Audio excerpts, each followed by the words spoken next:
Tara, samahan nyo kaming maghanap ng beach sa Zambales. Nag-drive nga kami ng almost 3 hours din from Olongapo to San Felipe, Zambales.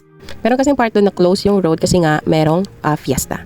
Marami na rin kaming napuntahang mga beach pero parang wala talaga yung hinahanap namin na yung gusto talaga namin na pang grupo, siguro mga pang 15 person. Maganda naman yung beach kaso yung accommodation mismo parang hindi siya pasok doon sa hinahanap namin kasi nga gusto namin exclusive lang sa para sa amin. So karamihan ng napuntahan namin is open siya for public tapos dikit-dikit yung mga accommodation so lahat kayo magkakasama na talaga kayo or magkahalo-halo ng yung mga hindi mo kakilala.